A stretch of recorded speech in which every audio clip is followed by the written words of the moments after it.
Ahora sí vamos a iniciar con las ponencias programadas para el día de hoy en la mesa de agroecología. Vamos a escuchar a nuestra primera ponente, Emilia Olvera, quien trabajó un tema muy bonito que es sobre el control de fauna en agroecosistemas. Pues adelante, Emilia. Bueno, muy buen día. ¿Cómo me voy a presentar? Soy Emilia Olvera. Yo les voy a hablar de mi trabajo. Soy la secretaria de control para el Tecón de Cateco, la zona de Yucatán y Mari, en el municipio de Xochimilco.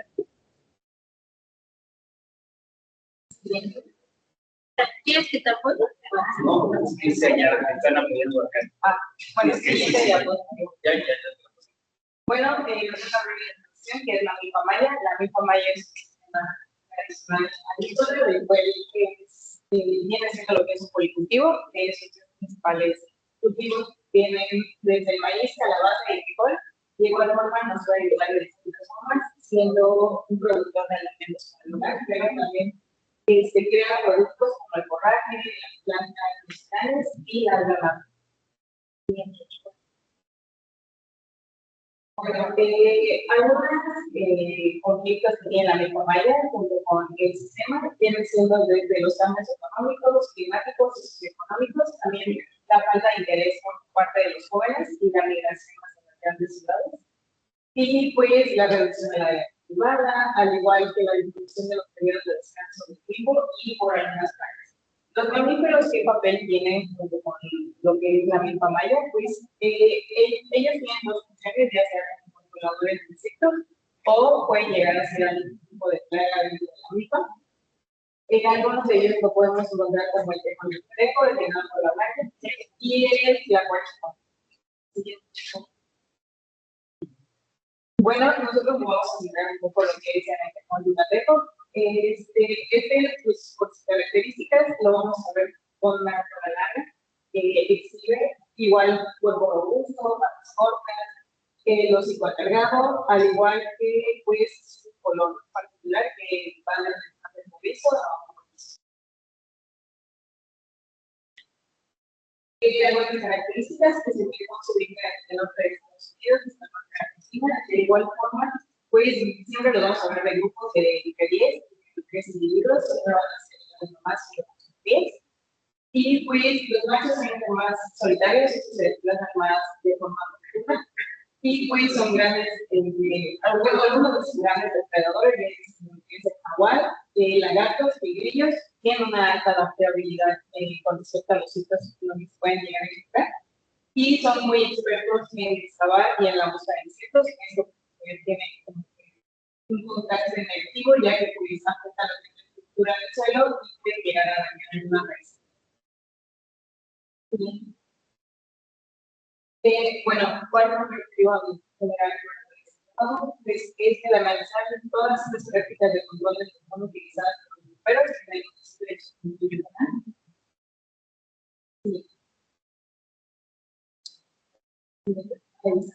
Bueno, ya mencionado nuestra área de estudio por el municipio de Yucatán. En esta área se empieza a trabajar ya que su principal fuente económica y de ingresos es la familia, al igual que se tuvo pues, la accesibilidad de trabajar con algunos de estos mujeres.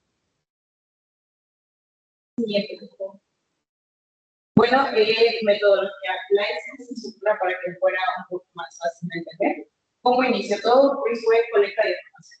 En esa colecta de información lo que hicieron fue 19 encuestas a 19 distintos niveles. Esas encuestas tenían 4 apartados distintos. El primero es la actividad actual, que viene como datos generales, a qué se dedica actualmente.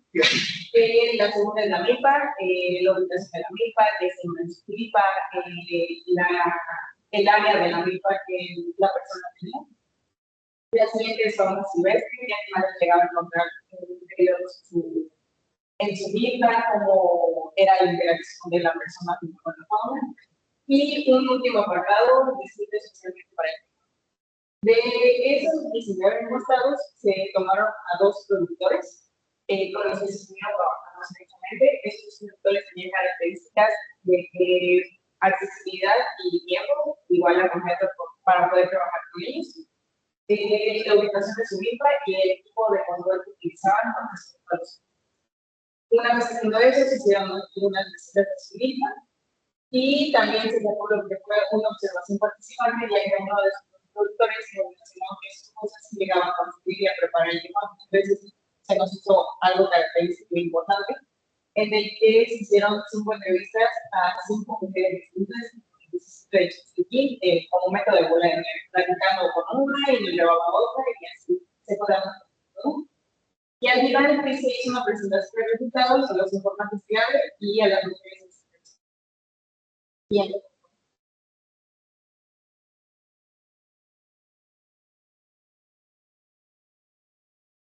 Resultados. Bueno, la primera parte que les mencionaba fue colecta de resultados. Los 3 principales objetivos que se encontraron en la MIPA y que tenían los mamíferos, el principal fue el maíz, la masa, igual con las nieves y el frijol. Y algunos animales que podían llegar a encontrar los mamíferos en su MIPA, los 3 principales es el tejón, teniendo 19 de 19 mamíferos que nos encontraban. Luego el mapache, el jabalí, la ya más exactos por el zorro, el venado, la ardilla, aves y pavo de mar. Siguiente.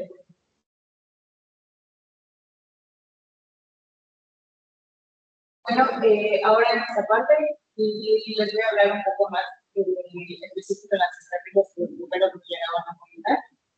Yo las dividí en lo que es estrategias, métodos y porcentaje de mamíferos que llegan a utilizar.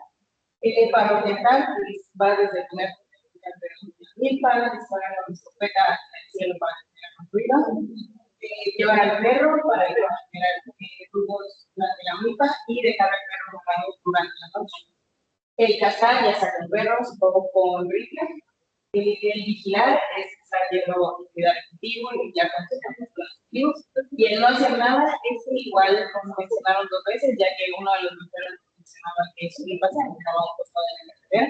Entonces, por el constante ruido, pues no era necesario hacer algo como antes de los demás. Y el otro era porque hay un ciclo de vida, entonces nos mencionaba que por forma cultural que no quería meterse todo ese ciclo, ¿no? Entonces, de igual forma, métodos no mencionados, nos platica un poco observando las investigaciones en Campeche, más o menos de algunos métodos que igual tuvieron problemas similares en la agricultura. Es el uso de aroma directa de la semilla, el veneno y cerca del cultivo, o sea, cerca del cultivo. Estos métodos, con algunos mujeres estuvieron platicando de ellos. Con respecto a lo del veneno, lo decían que lo veían un poco viable, porque pensaban que se podía llegar a expandir el veneno a lo que ellos sembraban o a otros animales. Y con la última, que es lo de personas con sonidos constantes, la doctora, me parece que es Adriana, ella nos platicaba un poco de lo que es un experimento que lleva a hacer con los tejones con respecto a algunas personas con sonidos de rugidos de algunos animales. Entonces, ella sí vio que los tejones realmente se desplazaban a otro lado cuando llegaban a utilizar o a escuchar. Siguiente. Bueno, ya entrando un poco a lo que les explicaba, se trabajaron con 2 productores diferentes. Primero les voy a presentar al productor Don Francisco, el cual con él trabajamos con milpas diferentes. Y la primera milpa es utilizar perros de entrenamiento y vigilancia continua. Durante este lapso de investigación hubo redes significativas y el cultivo más centrado fue el maíz y número de personas muertas de ninguna. Su segunda milpa, pues, él utiliza los perros de entrenamiento, y tuvo una especie de 200 kilogramos de maíz. Y el número de tejones muertos por uno, realmente se dio porque hubo una pelea entre tejones y los perros, entonces realmente con eso. Bueno, por eso falleció. Lo que se trabajó con Don Francisco era que se subía entre las 5 o 6 de la mañana, pero no se bicicleta o a las pintas. De igual forma, lo que aceleramos ahorita es identificar tipos de plagas o cómo va a subir durante el día. Antes se la pasa de 4 o 5 veces durante toda la mañana. Y una vez terminada la primera rifa, se pasa a la segunda, en el cual está a una distancia de 12 kilómetros y hace realmente lo mismo. Con el segundo nivel, que es pasado, se trabajó, utiliza el método de rayos de casa y él tuvo 3 metales de pérdida, igual que maíz, y número de tejones muertos fueron 11. De esos 11 tejones, 5 se aprovecharon, ya sea para su venta o su consumo propio. Cuando se desplaza para los 2 meses al día, durante la visita, pues fueron unos años que tenían los tejones, como se ve en la imagen. Realmente el tejón lo que hace es subir al maíz, tirarlo y empezar a hacer sin concreto.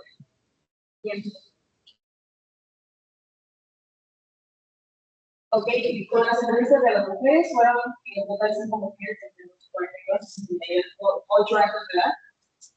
Solo una de las mujeres ha llegado a vender el trabajo. Ella lo que le cobra son los 50 pesos, que es el cobro de la vaca, y lo que la persona busca extra. De igual forma, esto suele ocurrir muy rara vez, de los al año. Y pues, por lo cual se deben regresar los datos, que son los que más tienen el año. Se les habló de la fuente adicional de ingresos, que es de ella donde que sería viable, que se podría utilizarse, donde ella nos dice menos, porque no tiene que estar directamente a la economía. Bien. Esta fue ya la parte final, que fue toda la presentación de resultados con los niveles que estuvieron con nosotros. Se les hizo esta sesión para poder recibir todas sus opiniones y comentarios, ya que pues, ellos son parte de la investigación que queríamos haber terminado.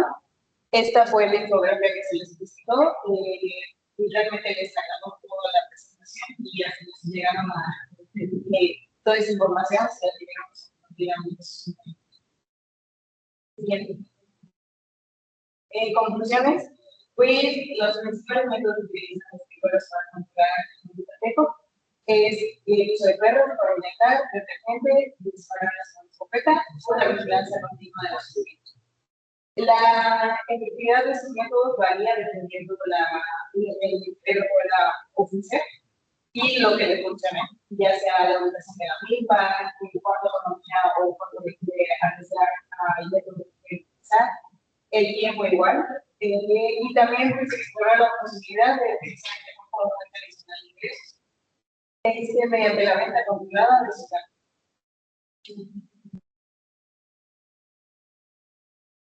Agradecimientos, nos tengo que agradecer a todos los miembros que estuvieron en al igual que los asesores, y pues agradecer especialmente al Correo Comercial por Agroalimentaria Popular y Solidaria de la Región de y a la Agencia de Desarrollo Humano Local, ADHL, por muchas gracias.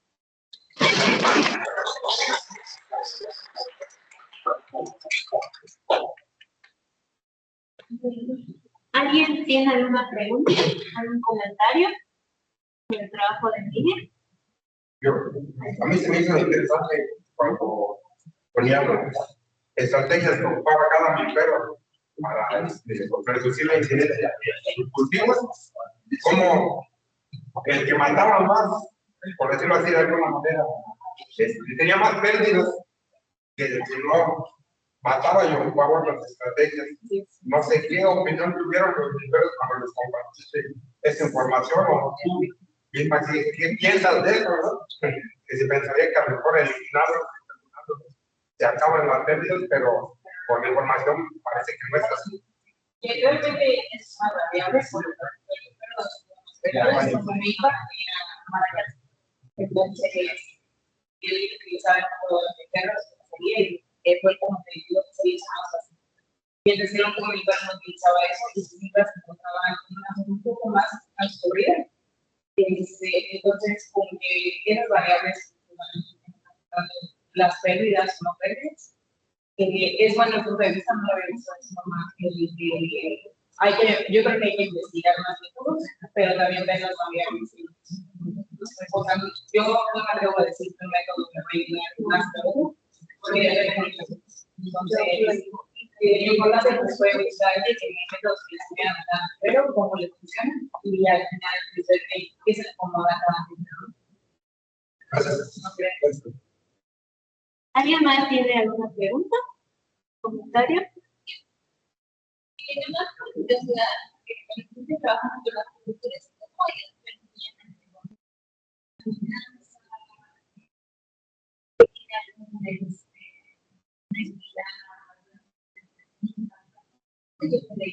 Creo que dependía mucho de la temporada, porque toda la temporada aumentó y entonces ya lo veía como amenaza.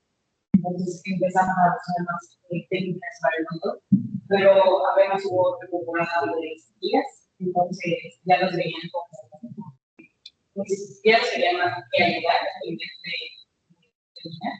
entonces ya no les tocaba tanto su para encontrar que querían ayudarles, hubo liberos que principalmente se llegaban no había llegado en su tiempo. Y de hecho, es lo que es por temporada. O sea, como que sí les pueden llegar a ver con amenaza, pero también saben que es parte de la naturaleza. Entonces, depende mucho de qué tanto les cueste.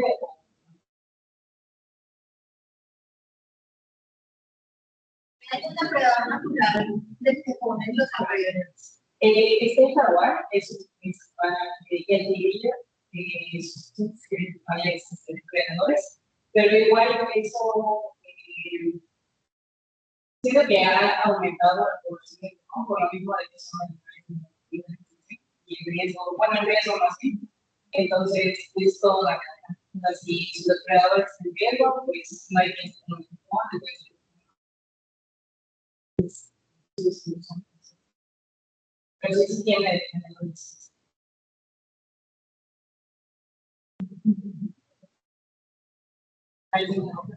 ¿Alguien que nos esté acompañando en línea tiene alguna pregunta o quisiera realizar algún comentario?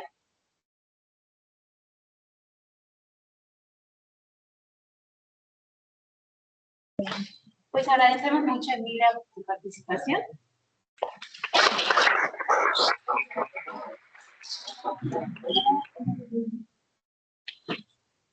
Para la siguiente ponente, nos va a platicar sobre el origen botánico de Mieles en el sur de Yucatán, importancia etnoecológica de la meliponicultura. ¿Podrían poner la segunda presentación?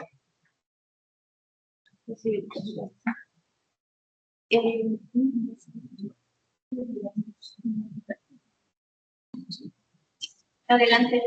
Pues hola, buenos días. El día de hoy les voy a presentar el trabajo que hice como parte de mi tesis, el cual lleva por nombre Origen botánico de mieles en el sur de Yucatán e importancia etnoecológica de la meliponicultura.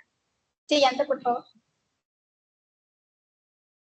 Bueno, pues primero que nada me gustaría comenzar hablando sobre Melipona verdi. Melipona verdi es una abeja semopicón que de forma natural se encuentra en las selvas de la península de Yucatán. Esta abeja se encuentra estrechamente relacionada con la cultura maya. De hecho, en esta lengua, se le conoce como Xunancap. Y bueno, debido a su domesticación y a su crianza, es que se ha posibilitado el desarrollo pues, de la meliponicultura. Esta actividad está asociada a huertos familiares, que son los lugares donde se resguardan a las colonias de estas abejas, y por medio de esta actividad se pueden obtener ciertos productos como la miel, la cera, el polen, que pues tienen cierto valor económico, medicinal. Siguiente. La meliponicultura es una actividad que se ha realizado desde la época precolombina y se ha observado en las últimas décadas una disminución en esta actividad. Algunos de los factores que intervienen o que provocan esto pues son pérdida de conocimientos tradicionales, el cambio climático, pérdida y degradación del hábitat y el uso de agroquímicos. Un ejemplo de ello pues son algunos cultivos de soya como los que se encuentran en Campeche.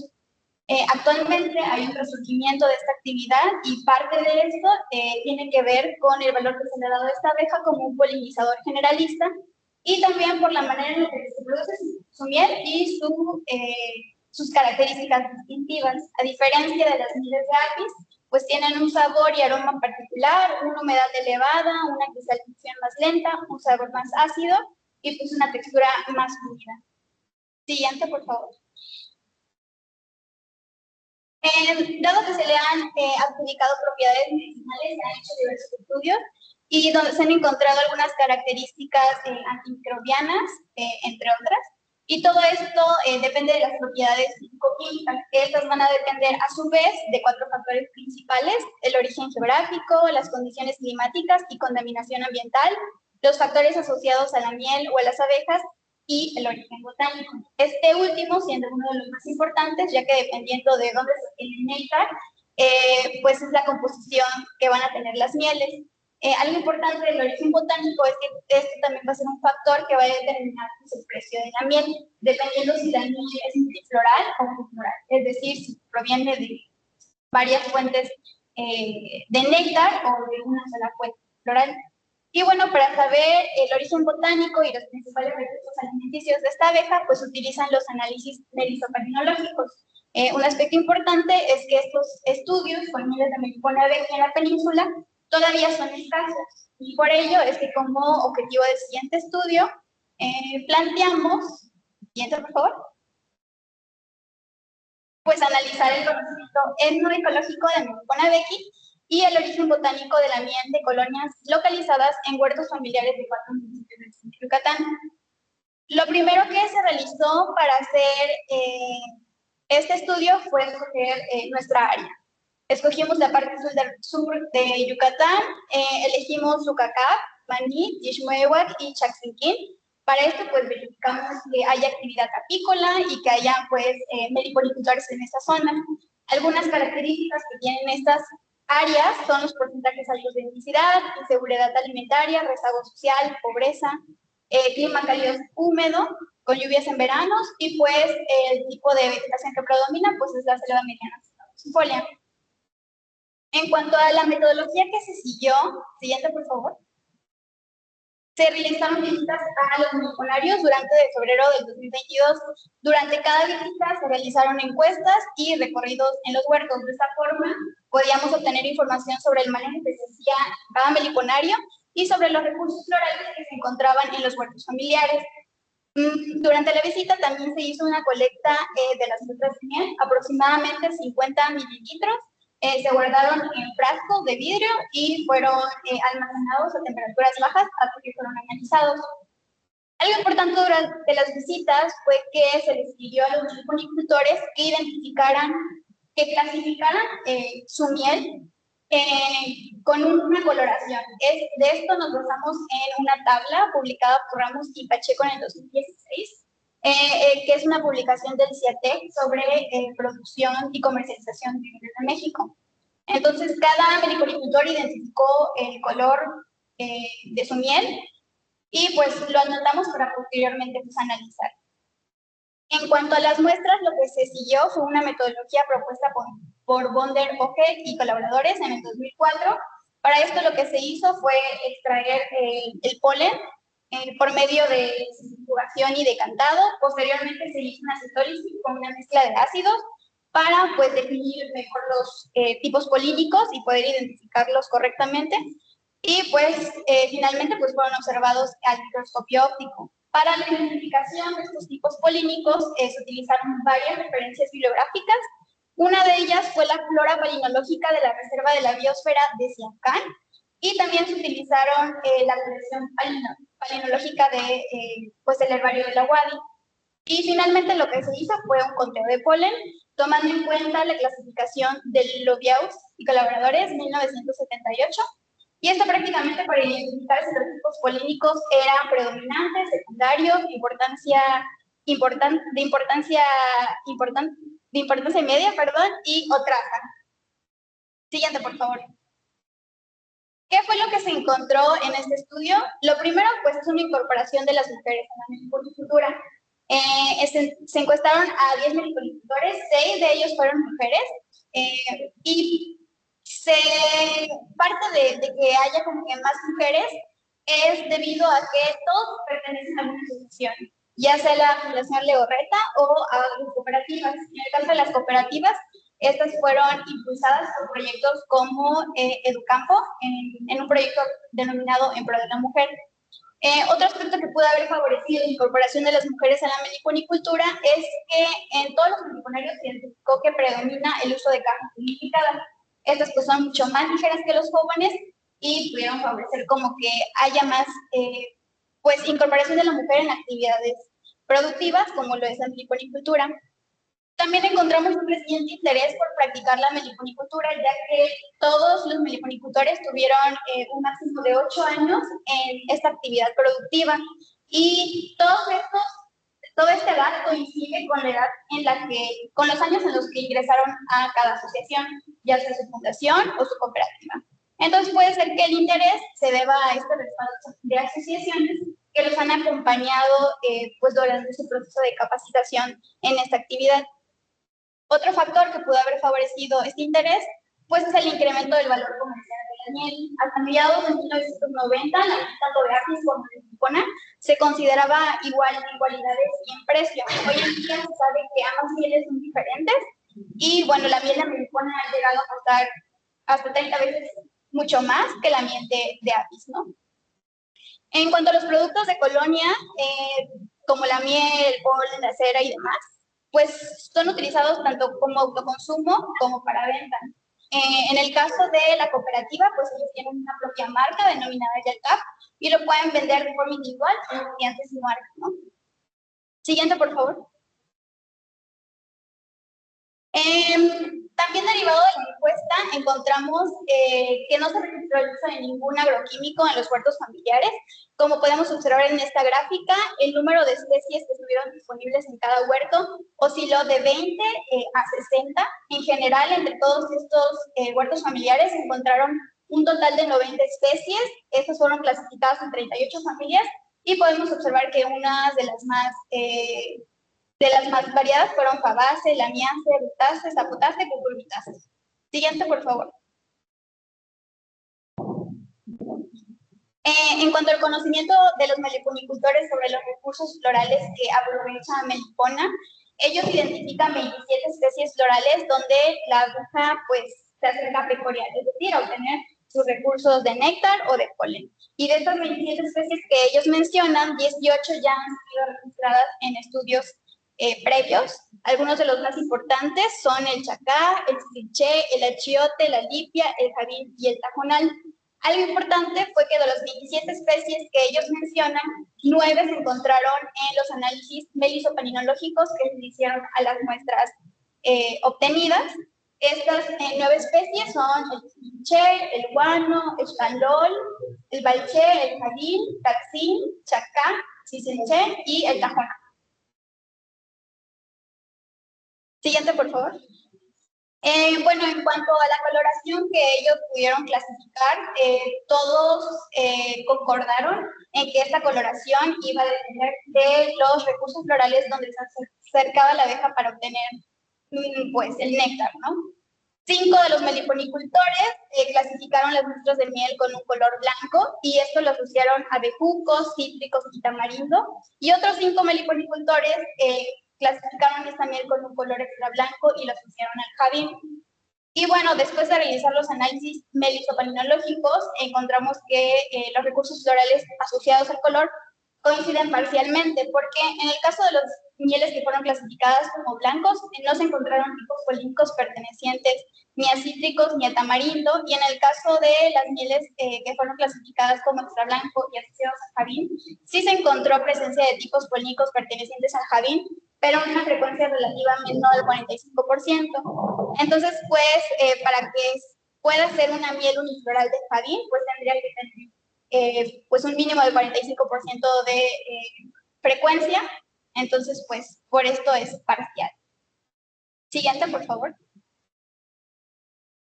Ya en cuanto a los análisis, en total se encontraron 41 tipos de polen, 10 pudieron ser determinados a géneros, 28 especies y 3 pues, permanecieron palinomorfos. En esta gráfica podemos observar que el número total de tipos polínicos por muestra varió desde el 12 hasta 26 tipos polínicos. Y bueno, en el caso de los 26 tipos polínicos es ligeramente mayor a lo que se ha registrado anteriormente, con un máximo de 20. ¿Esto qué quiere decir? Que probablemente Melipona becky está ampliando sus nichos de alimentación. Esto puede deberse tanto a floraciones como a la disponibilidad de recursos y su grado de abundancia, ya que mientras disminuyen los recursos, Melipona becky pues necesita más flores y se amplía este espectro polínico. Siguiente. Acá podemos observar, en cuanto a la clasificación de los tipos polínicos que se encontraron, a Mimosa bamensis y Alternantera ramosísima como tipos de polen predominantes. Estos tipos de polen pudieron tener pues, una alta frecuencia relativa posiblemente a que son especies poliníferas, es decir, que tienen pues, más polen que otras especies, ¿no? Y también puede verse que esta clasificación se deba a un aumento en el número de viajes por polen. Recordemos que las muestras fueron tomadas en febrero y durante este mes pues hay mayor crías de Melipona becky. Y al haber mayor crías, las abejas lo que hacen es aumentar el número de viajes por polen, porque con el polen es con el que alimentan a las larvas, ¿no? Y normalmente, para poder clasificar un miel como unifloral, pues utilizamos los tipos polínicos predominantes. Sin embargo, estos son poliníferos, entonces pues se descartan y pues todas las mieles que han sido analizadas serían multiflorales. En el caso de los polen secundarios, pues encontramos Alcochospermum vitifolium, Solanum americanum y Trema micrantha. Estos tipos polínicos sí coinciden con otros reportes como el de Pech en el 2017 o Peris Murphy y Canto en el 2021. Y en cuanto al resto de los tipos polínicos que fueron clasificados como polen minoritario importante o polen traza, pues encontraron que algunos tuvieron mayor frecuencia relativa en otros estudios como el de León Canul y colaboradores en el 2023. Esto posiblemente se debe a una ausencia o un atraso de operaciones que en el Celada y Jover en el 2020 pues mencionan que se debe pues, al medio ambiente y al incidente que va a haber en esta región. Esto posiblemente pues debido pues, a una falta de lluvia o a la sequía en la región. Siguiente, por favor. Y bueno, ¿cuáles fueron los recursos florales que estuvieron disponibles en estos huertos familiares y que fueron aprovechados por estas abejas?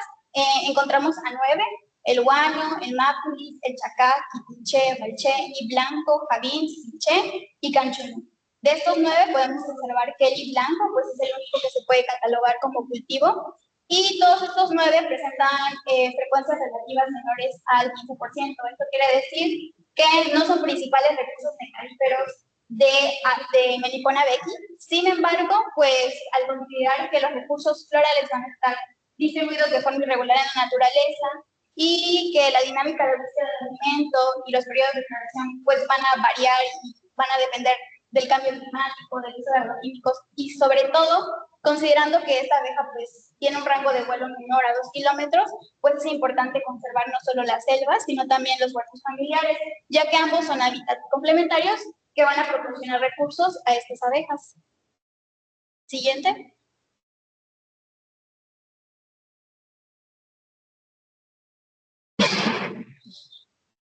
Y bueno, ¿cuáles son algunas reflexiones finales que podemos hacer de esta investigación? Primero, encontramos pues, una incorporación de la mujer en actividades productivas y el uso de estrategias agroecológicas que le pueden dar un valor agregado pues, a las mieles obtenidas. También vamos a encontrar cierta coincidencia entre los recursos florales que identifican los meliponicultores y los que se encontraron en los análisis melisopalinológicos. En cuanto al origen botánico, encontramos que las mieles analizadas pues, fueron multiflorales, predominando el catzín, el sacmul, el chum, el kosh y el salpichoy. Y pues finalmente los principales recursos florales donde obtienen néctar estas abejas pues provienen de la vegetación circundante. Sin embargo, pues los huertos familiares también son un área donde van a estar obteniendo recursos complementarios. Y pues nada más me gustaría agradecer a los proyectos que financiaron esta investigación, a los doctores que contribuyeron. Siguiente, por favor. A los doctores que contribuyeron igual en el proceso y sobre todo pues, a los meliponicultores, ¿no? Que me brindaron pues, su tiempo y su confianza para compartirme pues todos sus conocimientos. Sería todo de mi parte.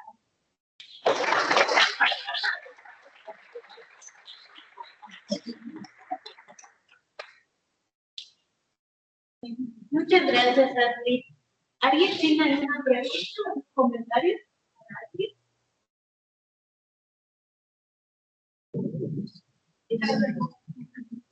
Adelante. El índice de precio de la miel variaba, será monofloral o multifloral. ¿Cuál es más costoso? La monofloral. Normalmente hay más estudios de tipos polínicos con mieles monoflorales, ya que las propiedades químicas y organolépticas las brinda de especie que predominen en la región, ¿no? Por eso es más valorada. Bueno, así como ha ido aumentando su valor, dependiendo de la forma o la especie, entonces si hayan encontrado que la gente quiera vender un producto que no es para intentar sacar algún provecho de estos valores más costosos que tiene con la vernicona, que para la normal, o que te vendan un litoral, cuando es un litoral, de repente lo que es la mercadotecnia y vender, pues hay gente que quiere aprovechar un poquito el desconocimiento del consumidor, ¿no? Sí, han llegado a ocurrir ese tipo de situaciones. Sin embargo, una de las ventajas que tienen estos meliponicultores que encuesté fue que al pertenecer a una organización, pues podían vender, digamos, sus productos de forma segura a través de esta organización. Estaba la Fundación de Borreta y también la cooperativa, ¿no? Entonces, pues, por medio de estas asociaciones tienen la ventaja de que pueden vender productos de forma segura a un precio, pues, justo, y pues igual pues, no van a como vender un producto que no sea, ¿no? Que ellos tienen conocimiento de las relaciones, pero pues es importante realizar los análisis microbiológicos para tener como certeza de dónde realmente están teniendo el néctar de las plantas. ¿Alguien que nos acompañe en línea tiene alguna pregunta o algún comentario? Adelante, sí. Esto es una tesis de licenciatura. ¿De qué? Licenciatura. ¿De qué? De biología. Sí. Yo tengo una. Los huertos de los meliponicultores, las especies que habían o sea, la red o la diversidad que había, lo hacían, digamos, como que para que pudiesen alimentar con las meliponas, o pues más porque tienen preferencia a ciertas especies. ¿Tú qué observas? Bueno, en cuanto a la distribución de recursos que había en los huertos familiares, realmente los meliponicultores como que sí habían comentado que cada asociación como que recomienda a su meliponicultor sembrar ciertas especies, pero las especies que ya estaban en todo desarrollo como para producir suficiente néctar y demás, pues sí, no eran especies que ellos como que habían sembrado previamente, sino que formaban ya parte del entorno. O sea, no ha habido como que esta tendencia a poner especies para que den más polen. Bueno, yo no observé que ellos sembraran o estén como que constantemente renovando sus recursos. O sea, eran recursos que mantenían y como que cuidaban mucho el uso de agroquímicos. O sea, eso sí no lo tenían, eso sí lo enfatizaban bastante. Pero en cuanto a la reforestación, no hubo detalle. Pero sí mencionaban que al menos cada organización sí les recomendaban tener ciertas especies florales. Sí. Gracias. Bueno, si no hay otro comentario, agradecemos a tu participación.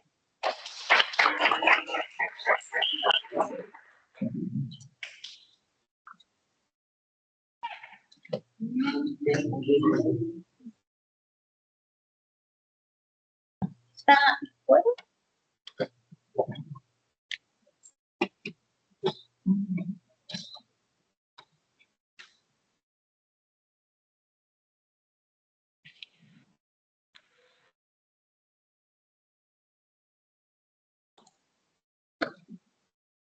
Es esta, ¿no? Sí, aquí en la UCD. Dice Congreso Wadix. Ok. Este.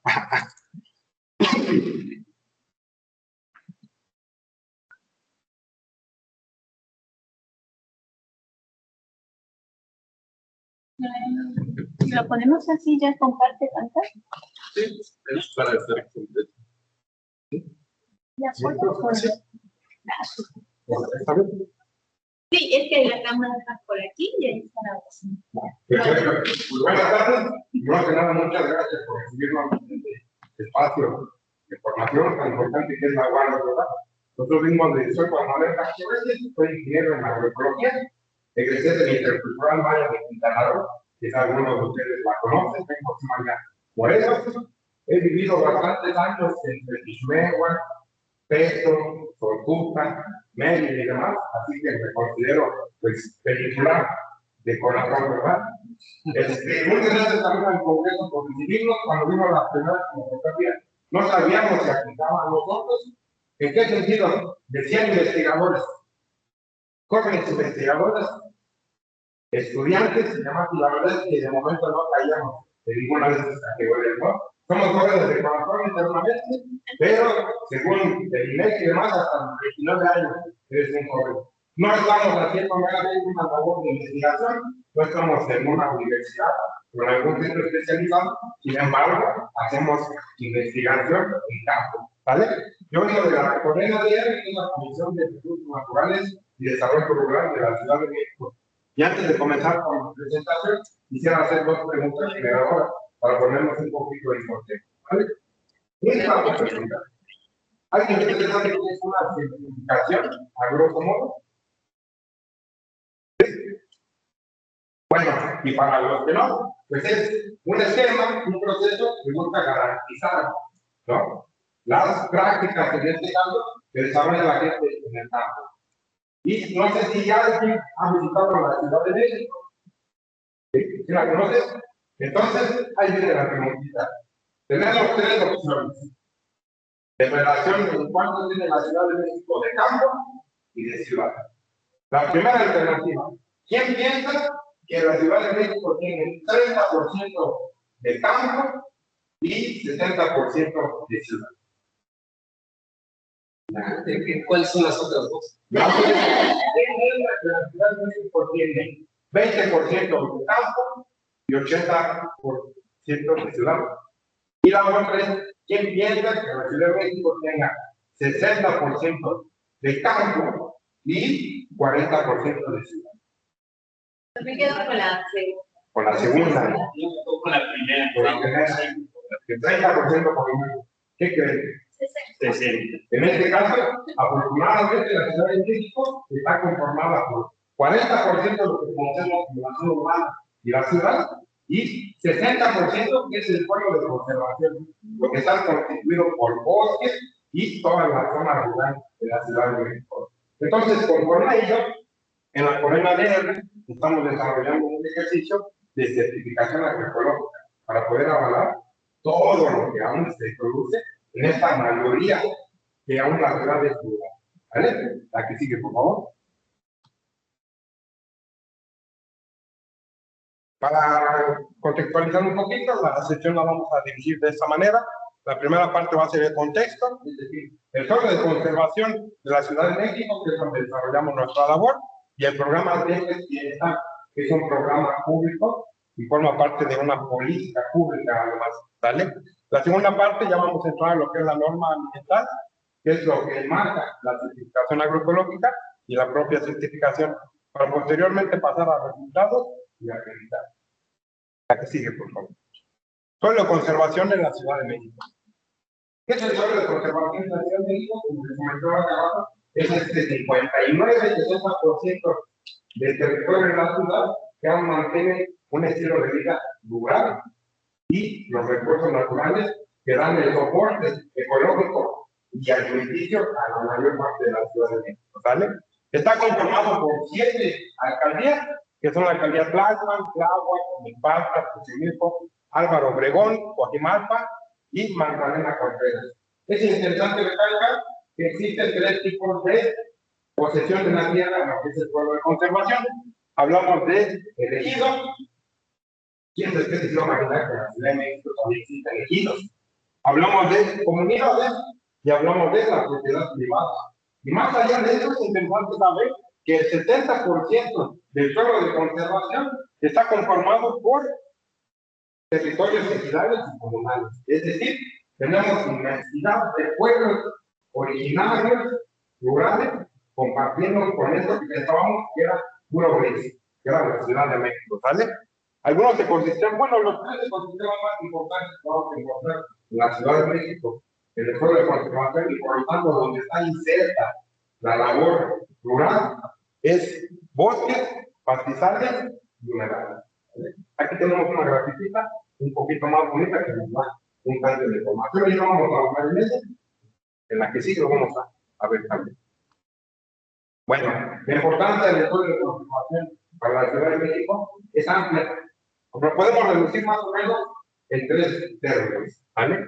Tiene una importancia ambiental, pues todos estos espacios naturales ayudan al mantenimiento del ciclo del agua, estabilización de los suelos, captura de CO2, retención de partículas de polvo, de contaminación de incendios. Hablamos que tiene una importancia biológica, pues registra riqueza de especies relevantes tanto a nivel nacional como a nivel internacional y muchos endemismos. Aquí tenemos un dato bien interesante. El suelo de conservación de la Ciudad de México, que son aproximadamente 88,000 hectáreas, concentra entre 11 y 12% de la biodiversidad de todo México.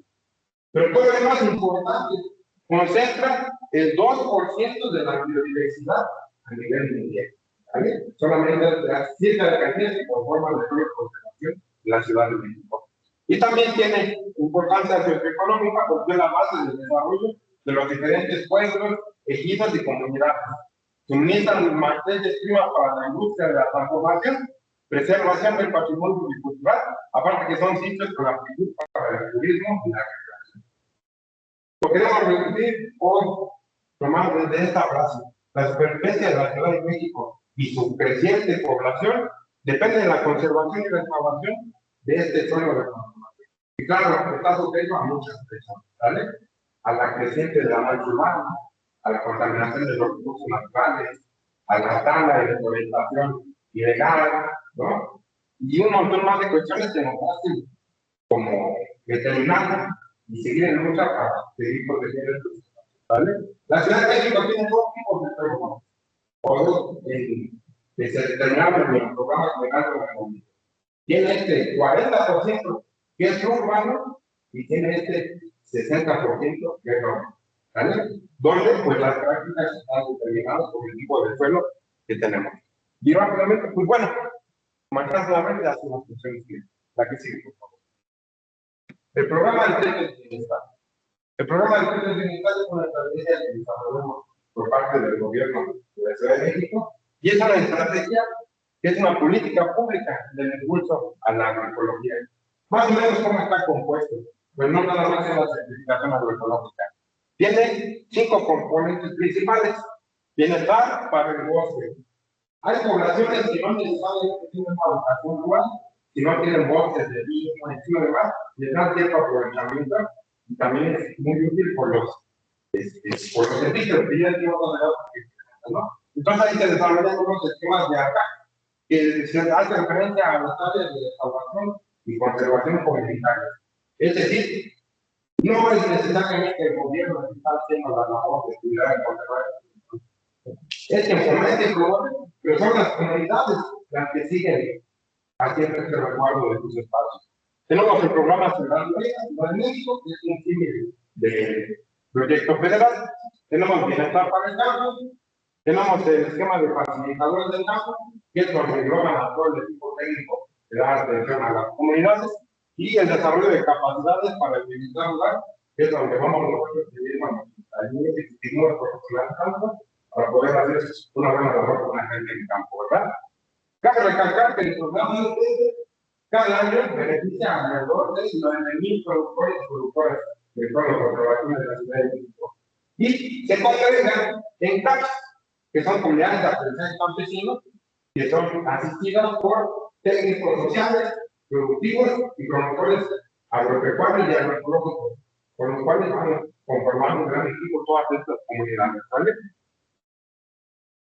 Aquí tenemos algunos de los principales objetivos del programa de bienestar, que es la protección del medio ambiente, la preservación de la naturaleza, el patrimonio biocultural, la agrobiodiversidad y servicios ecosistémicos y comunidades y medios de vida. Aquí sigue. ¿En qué consiste más o menos teóricamente el programa de bienestar? Mensualidades o apoyos, incentivos económicos para los productores y a los productores de conservación para que puedan mantener la actividad que ellos desarrollan. Ayudas adicionales, por ejemplo, la certificación agroecológica, tenemos también la clínica veterinaria INPEASE, tenemos el equipo de laboratorio de análisis de agua, de suelo y demás ¿vale? También hay ayudas en especie que fortalecen la actividad de los productores, entrega de compostas, árboles frutales para que sigan identificando parcelas, no, bueno, no más frutales, sino también poliníferas, melíferas, árboles forestales y demás, ¿no? Entregas de materiales apícolas, entregas de equipamiento para que se transforman, con lo cual nos indica también cuál hemos recalcado de esta presentación, cuáles son los elementos de mercadotecnia, innovación y desarrollo que vamos integrando en el plan de conservación a través del programa Alquetes Bienestar, ¿vale? La norma ambiental de la Ciudad de México para la producción agroecológica en el suelo de conservación. Esta es una pequeña idea de tiempo de cómo es que llegamos a la norma agroecológica que rige, en este caso, la producción de la Ciudad de México. Pues sabemos que la Ciudad de México milenariamente ha tenido el sistema productivo, ¿no? El chinamperos, la milpa también, no es la misma milpa, ¿vale? Pero también allá manejamos la milpa, ¿vale? Entonces, la agricultura en la Ciudad de México no es nueva, ¿vale? Solamente que en 1950 más o menos entramos en este desarrollo de la famosa revolución verde, lo cual pues actualmente estamos planteando las alternativas o las problemáticas que en este caso arrastró. Alrededor del 2003 se publica la primera norma agroecológica. En este caso, regía la producción agrícola ecológica para la Ciudad de México. Era cuando la doctora Claudia era secretaria de Medio Ambiente. Hubo un periodo de no interés en estos aspectos.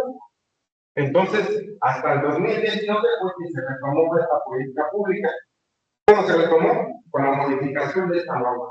Y si antes solamente regía la producción agrícola ecológica, ahora ya rige la producción agroecológica, tanto a nivel pecuario, tanto a nivel agrícola y también en la transformación de estos productos, ¿vale?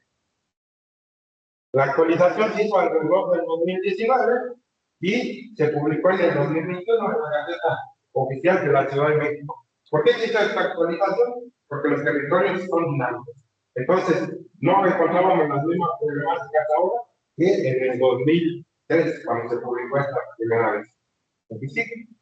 Esta de manera muy rápida, solamente quiero que vean todos los actores que participaron en la modificación que hizo en el 2019 de la norma, para que vean, no un ejercicio que solamente el gobierno ha impuesto, sino que participaron muchas universidades, productores, asociaciones civiles, certificadoras y demás personajes que tienen que ver con la certificación y con la producción agroecológica a nivel nacional y música.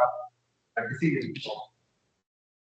La norma ambiental está diseñada para que los productores puedan acceder a una certificación agroecológica que pueda recompensar su producción.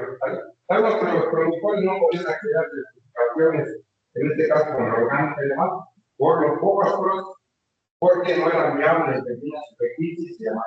Sin embargo, esta norma la hace para poder valorar que sí están haciendo ellos, y como es subsidiada por el gobierno de la Ciudad de México, pues nos ayuda a resarcir un poco este desequilibrio que comentábamos ahora que existe entre productores grandes y pequeños productores que también quieren garantizar y avalar lo que es la calidad de sus productos, ¿vale? Fomentan la elaboración de sus insumos, prioriza el rescate de las prácticas ancestrales y también fomenta el rescate de especies de ecotipos nativos o endémicos, ¿vale? Entonces, como objetivo general, la norma ambiental para la Ciudad de México tiene que establecer los requisitos, lineamientos y especificaciones técnicas que deberán observarse en las prácticas de producción agroecológica para el suelo de conservación de la Ciudad de México. Todo esto para fomentar la protección del medio ambiente, la preservación de la naturaleza, el patrimonio biocultural, la biodiversidad, agrobiodiversidad y los servicios ecosistémicos. ¿Vale? Sí, bueno, ¿qué avala esta norma? Como estamos viendo aquí, avala la producción agrícola, la producción piscícola, y no, en la Ciudad de México no hay nada, no hay agua porque se encargaron de agua, Pero todavía tenemos algunos ríos vivos, como es en los Dínamos, en la región de la Magdalena Contreras, donde hay la producción de trucha, entonces también estaba la producción pecuaria, la producción avícola, porque también hay abejas en la Ciudad de México, la recolecta de animales silvestres asociados a los ecosistemas naturales o a los agroecosistemas ya certificados como agroecológicos, la recolección de hongos y vegetales silvestres y el procesamiento y la transformación de la materia prima. Bueno, ¿qué buscamos con la certificación agroecológica? Incluso más allá de un valor agregado o vender más caro, lo que buscamos es una producción de alimentos sanos, la conservación del suelo y agua, conservación de la biodiversidad, los beneficios sociales que todo esto nos implica y una mejora en la salud de los productores, de los ecosistemas y de los consumidores. Bueno, algunas de las prácticas que se cuidan o buscan para poder determinar un productor agroecológico, lo vemos desde el lado agrícola, son algunas de estas, ¿no? Promoción y conservación de la biodiversidad, que se ve en la diversificación de cultivos, los sistemas viales, limpias y sacadoras con frutales, las barreras vivas y demás, ¿no? Surcos en contorno para reducir lo que es aquí está todo plano, ¿no? Aquí no hay pérdida de suelo y demás, pero ahí en la Ciudad de México tenemos unas pendientes enormes acá en el estado que tenemos todas de conservación desarrollada, ¿no? Y estas son algunas de las que ocupamos. La que sigue, por favor. Restauración de la diversidad funcional, el uso de extractos vegetales, el uso de microorganismos genéticos, patógenos y demás, la nutrición con insumos agroecológicos, muy importante, seguir hablando de las prácticas culturales y el muestreo de plagas y enfermedades, asegurando que en la agroecología lo más importante es el monitoreo y el manejo, ¿no? No necesariamente la eliminación o pelearnos con las plagas. La que siga, por favor. Desde el lado de la producción agrícola, algunas de las prácticas que avala o que busca avalar la norma agroecológica son que los tratamientos, por ejemplo, de las cajas y demás, sean con técnicas naturales, en lugares con figuras que se dejaban hasta el o más cuestiones, ¿no? La producción de cera propia, bueno, la producción y utilización de cera propia o agroecológica u orgánica, en todo efecto, ¿no? Que las cajas y bastidores no tengan figuras, y por ejemplo, aquí en el caso de plagas, que le pueden dar a las hormigas, en el caso de la lavadora, pues existían algunos tratamientos que no eran tan benéficos, de los cuales no se intentaron dar la mayor cantidad. Aquí siguen. En el caso de la producción pecuaria, algunas de las prácticas que buscamos es la limpieza correcta e importante. ¿Quién lo ha visto más que los mejoralistas ya tienen la culpa acá, ¿no? Entonces, a lo mejor no nos acerca a un producto inocuo o de calidad.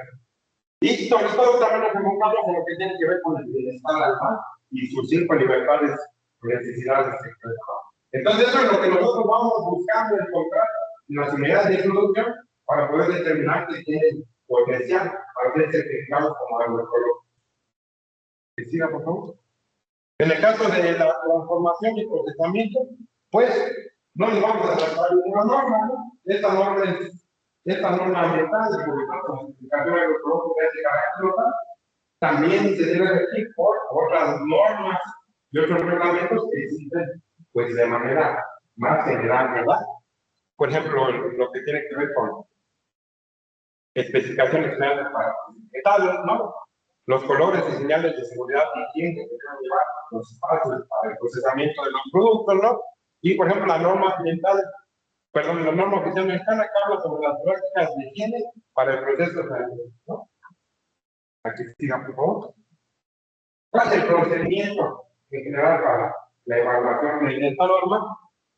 Bueno, aquí empezamos desde la elaboración del expediente para las IURs, pero antes de eso hay una visita de reconocimiento por parte del personal técnico de la COVEDA para determinar si es sólida y tiene potencial para ser certificada como agroecológica, y si no, la vamos orientando, pero por lo tanto es un proceso de transición o de gradualidad, ¿vale? Posterior a ello se hace la elaboración del expediente, se ingresa la solicitud a ventanilla, se hace el envío de estas solicitudes a los organismos certificadores.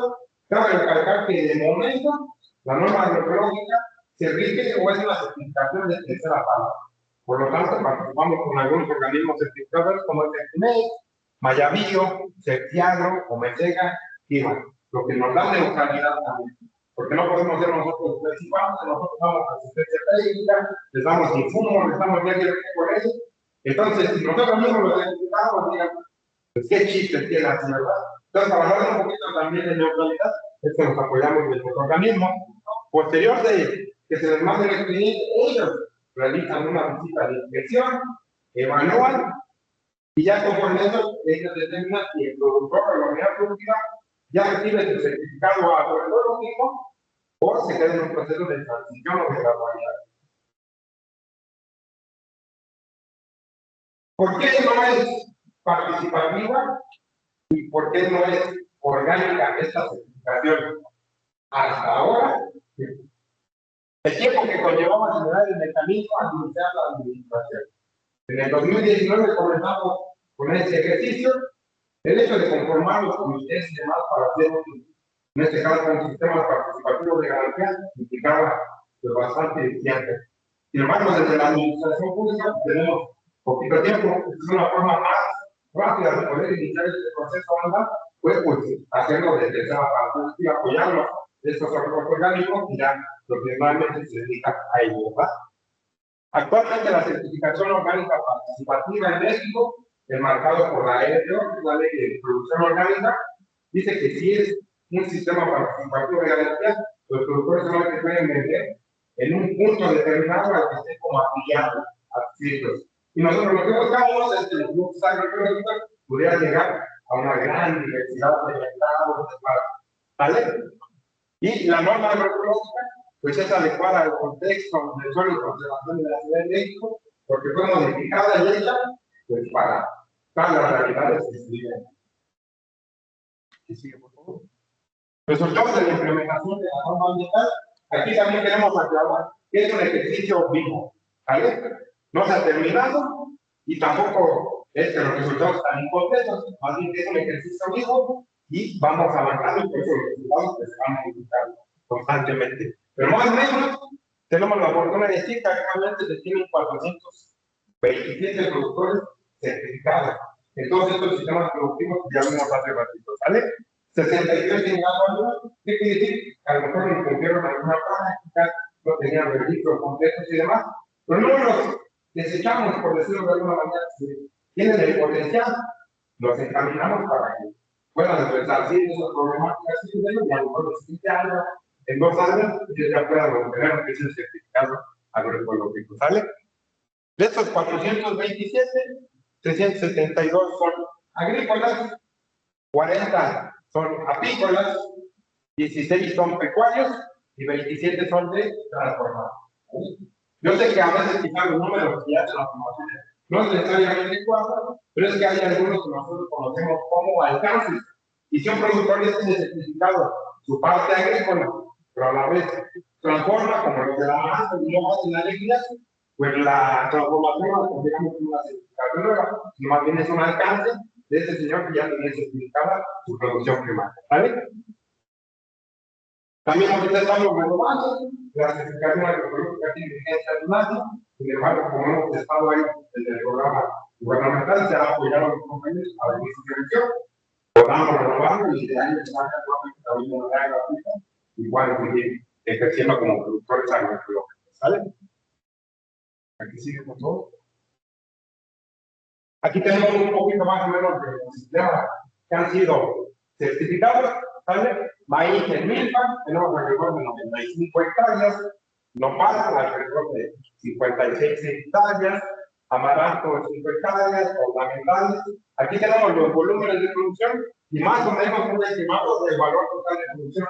Ojo, este valor estimado no refleja todavía valores agregados o sobreprecios.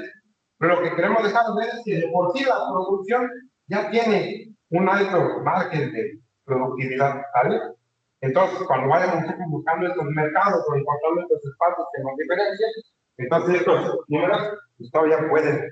Pero si lo ven aquí, estamos hablando alrededor de 20 millones de pesos de producción agroecológica, ¿vale? Aquí están más o menos los espacios, estamos distribuidos. Aquí, por ejemplo, no hablamos de abejas, pero tenemos cientos de cajas ya certificadas, ¿vale? Pero no hablamos de eso porque no son estables. La que siga, por favor. Bueno, todo eso no podría ser posible sin asistencia técnica para los productores, no es acompañamiento permanente que tenemos nosotros. Entonces hacen visitas a centrales de producción para evaluar sus prácticas, se hace el acompañamiento y llenado de los formatos que cuesta mucho trabajo a los compañeros de campo de que están organizados por ellos, se hace acompañamiento y capacitación igual para las bitácoras, se hace el seguimiento, ¿no? Cuando vamos la primera vez, sí tiene potencial, pásenlo, ¿no? Hay que seguir yendo para saber que sigan manteniendo estas prácticas, ¿no? Y los integrando en otras estrategias que fortalezcan su identificación. Aquí sigue, por favor. Más o menos acompañamos este ejercicio de la certificación con mucha discusión que tenga que ver con el marketing, directamente hablando de los objetivos de este congreso. Hay un programa de radio que se transmite cada martes, también lo citamos, llevamos alrededor de 30 transmisiones y se transmiten creo que hasta la radio de peso, ahí lo pueden también ustedes sintonizar. Tenemos grabaciones a productores con el sello verde y similar, que es material audiovisual que ellos necesitan pues para seguirse promocionando, ¿vale? Y también tenemos productores con seguimiento para difundir sus experiencias, están sacando revistas, luego los han expresado medios como TLC, que demás, todo lo que pagan las revistas, pues más hacen para distribuir sus productos. Todo esto no se queda en un documento que diga, tú eres un certificado agroecológico, sino que lo hemos hecho con un fortalecimiento de marca. ¿En qué consistió? En generar etiquetas, hacer análisis bromatológicos de los alimentos para poder tener una tabla nutrimental, códigos de barras, ¿vale? Orientación en el empaque del producto, en lo cual estamos hablando un poquito de lo que es la técnica. Entonces, ya no tienes un producto nada más fresco o sin transformar, sino ya tienes un producto transformado, que aparte cumple todas las normatividades para que ya pueda venderse a un mercado de éxito. Se han generado alrededor de 155 etiquetas ya con el logo de la certificación agroecológica, ¿vale? Y todas estas imágenes que van viendo son imágenes reales del ejercicio que hemos ido llevando, ¿vale? Retos y oportunidades que vemos nosotros. Los retos, la adopción e implementación de los sistemas de registro por parte de los productores y el propio equipo técnico, hablando de bitácoras de actividades, registros de insumos, registros de cosecha, renta, entre otros. Muy importante porque así el productor da fe de cómo está realizando su proceso de producción. La adopción y el esquema de certificación por parte de los productores. Dicen, ¿qué es una certificación? ¿Para qué me va a servir? A mí si es de autoconsumo de pequeña escala. La distribución de los productos certificados y la difusión de la iniciativa con la población, que son los consumidores potenciales.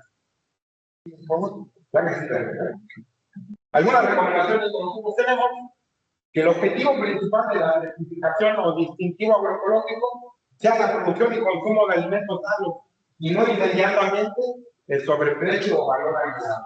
¿Vale? Porque luego también los mercados como la central naval, pues lo dicen los productores, oye, pero a mí no les importa que sea un producto natural, ecológico o ecológico. Sin embargo, hay un espacio donde se ha valorado, pero también por eso es que hacemos hincapié que el primer objetivo es que nos mantengamos sanos, ¿vale? El acompañamiento técnico permanente y capacitaciones específicas a las necesidades de los productores, la concertación de alianzas con actores clave, como proveedores de insumos, servicios, instituciones educativas, canales de comercialización ya establecidos y dependencias estatales o federales. Establecer mecanismos de interacción entre productores que ya participan en la iniciativa.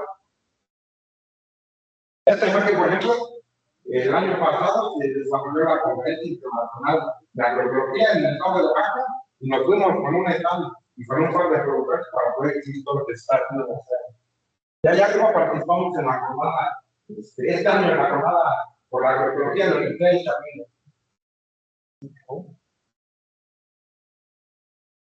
Algunas fotografías ilustrativas es, por ejemplo, la entrega de equipamiento para que apliquen sus insumos y la entrega de los certificados. Actualmente llevamos un par de entregas. La primera que la hizo la doctora Claudia, en ese entonces estaba el gobierno, y ya ahorita está la representante de la compañera. La que sigue, por favor. Aquí tenemos algunas fotografías de todos los espacios de comercialización que a la par hemos ido buscando para los productores que den estas cadenas cortas, ¿sale? Tenemos ventas en centros comerciales, damos las caravanas de productores, entonces ahí los llevamos, ¿no? Tenemos la participación, por ejemplo, del Yanis turístico, que se realizó esta vez allá en la Ciudad de México. Participamos en la feria de inversión del sitio Valores. Casa Clara es una cafetería agroecológica que abrió la Corona de y claro, se abastece de los productos que obtenemos a través de la certificación agroecológica. Se inició un convenio hace algunos meses para poder tener un técnico agroecológico en el Huerto Roma, y ya de por sí es un punto muy conocido, famosillo por allá. Metas en el mercado local, eso decían los pinos, llevamos más de 3 años vendiendo acá de lo que son los pinos a partir de desarrollo, ¿verdad? Y otros tantos espacios. ¿Sigue todo? Gracias, señora.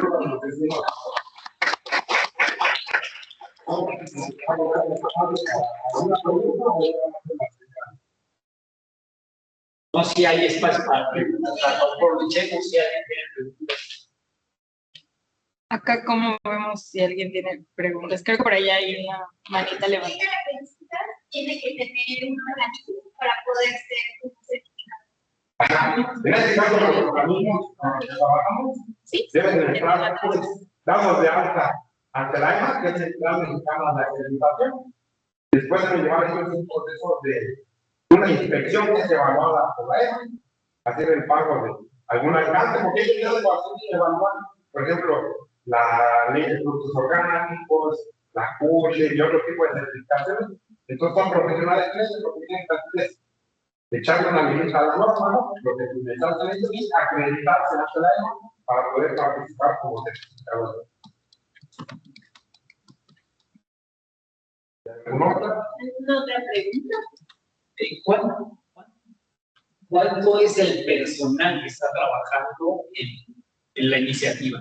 Sí, bueno, el programa es bien amplio y toda la carga es hasta la agricultura, ¿no? Los compañeros del campo son alrededor de 100, 200. Sin embargo, nosotros en la dirección de producción y innovación somos el equipo especializado. En este caso somos alrededor de 20 personas. Lo cual de repente llega un poquito insuficiente también, ¿verdad? Pero todas ellas tienen todas las CACs y cada CAC tiene exactamente son 300 técnicos y sociales, pues es un número grande, ¿no? Sí, es un número grande. Se requiere mucho personal para poder echar a andar la iniciativa, ¿verdad? Y la otra pregunta es, ¿la difusión cómo se hace?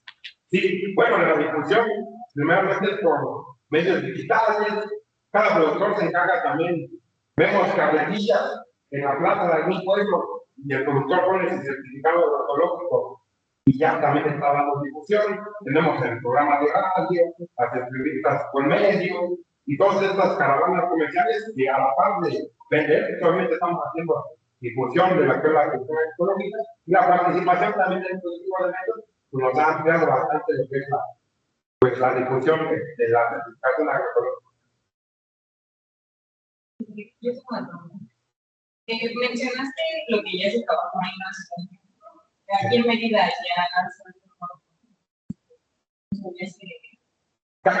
no, cabe recalcar que hasta ahora pues es una iniciativa local. ¿Vale? Esto solamente abarca lo que es el suelo de conservación de la Ciudad de México. Tengo dos preguntas. ¿Cómo surge la iniciativa? ¿Es desde un líder en particular? ¿Qué hace que surja este tipo de iniciativa en la Ciudad de México? ¿Cuál es la conexión con las universidades con el de investigación? Bueno, la primera respuesta, la doctora Claudia, desde el 2003, cuando era secretaria del Medio Ambiente de la Ciudad de México, pues empezó a impulsar esta iniciativa. Y en el 2019, cuando ella llega a hacer jefa de gobierno, pues sigue impulsando la iniciativa, ¿no? La vinculación con universidades, pues participamos directamente con ellos, tenemos nuestros espacios de investigación. La propia Corea es un espacio de investigación donde con alianzas con los maestros, con los vínculos con los alumnos, pues vamos generando materiales. Pero entonces nosotros, por ejemplo, damos los insumos, porque nosotros no somos un centro de universidad, y entonces de repente las universidades hacen la labor de sistematizar y demás, y ya lo pueden ver en algún texto de investigación. La pregunta para mí crítica sería, y si no hubiera esta política pública, se termina la política pública, dice, bueno, ¿se puede mantener o no se podría mantener los sistemas? Sí, algunas ventajas que tiene este caso la certificación agroecológica, sí parte de una política pública, pero es como más o menos independiente, ¿sabes? Entonces ya tenemos muchos productores empoderados que han inyectado recursos, semillas y demás, y los productores ya están viendo las ventajas de ser agroecológicos y de poder comercializarse como agroecológicos. Sabemos que quizás no la totalidad podría mantener el esquema, pero ya hay bastantes compañeros y compañeras que están haciendo bonitos sus propios caminos. Bueno, pues si no hubiera alguna pregunta, les agradecemos mucho por ustedes.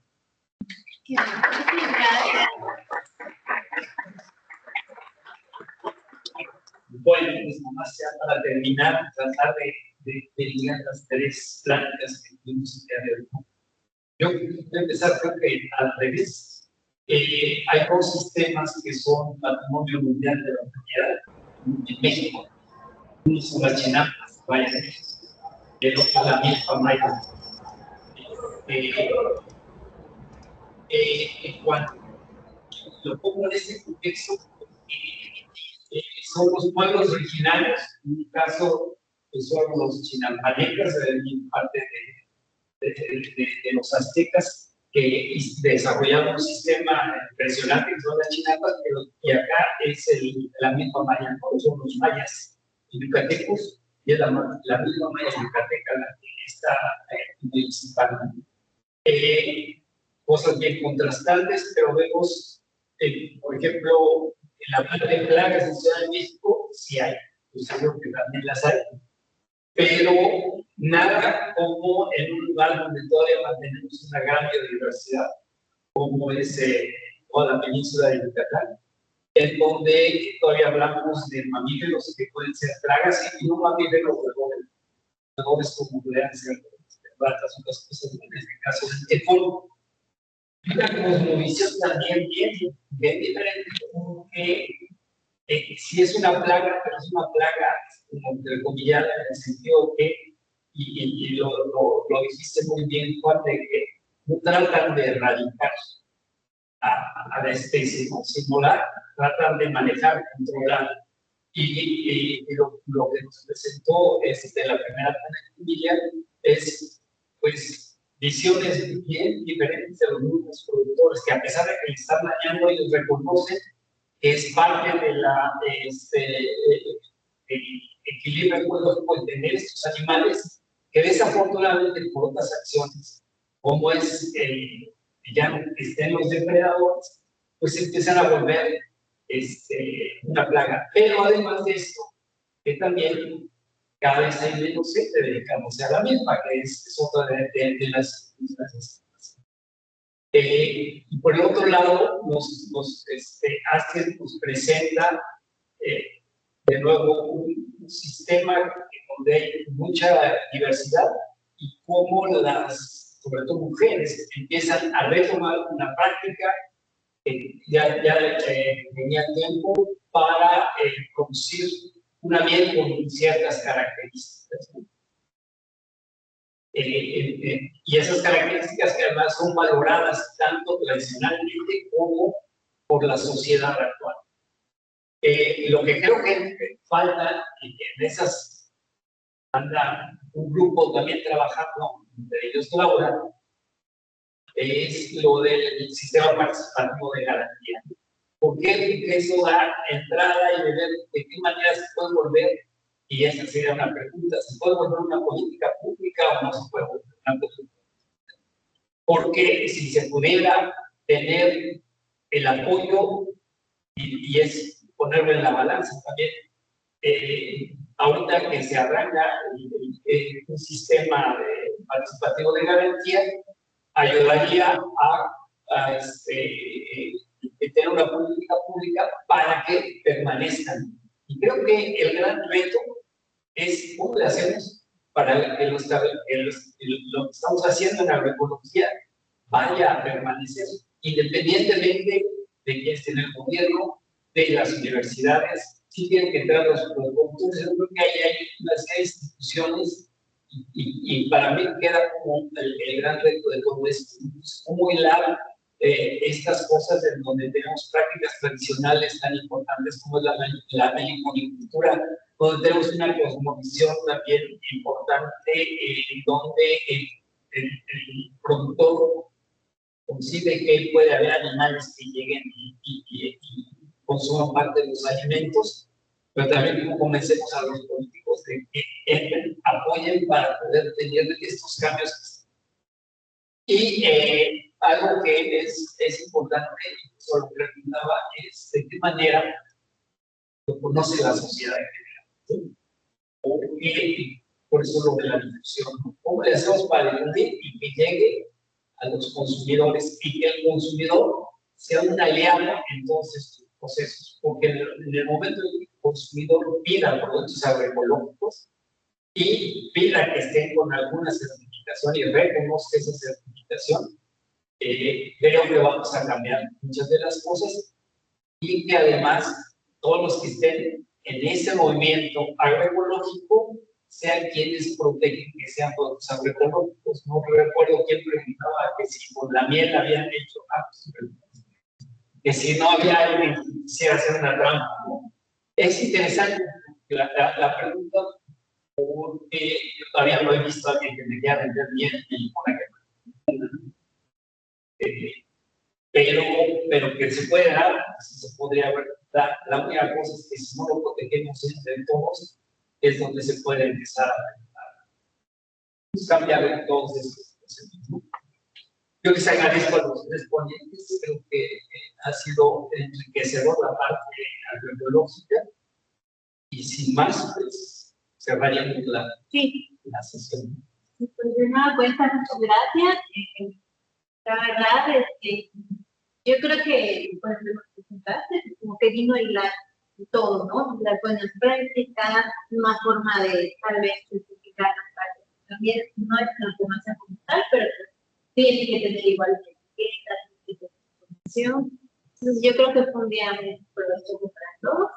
Y recordarles que mañana igual tendremos otra sesión de ponencias, solamente van a ser virtuales. Están invitados a acompañar. Muchas gracias. Bien, muchas gracias a todos.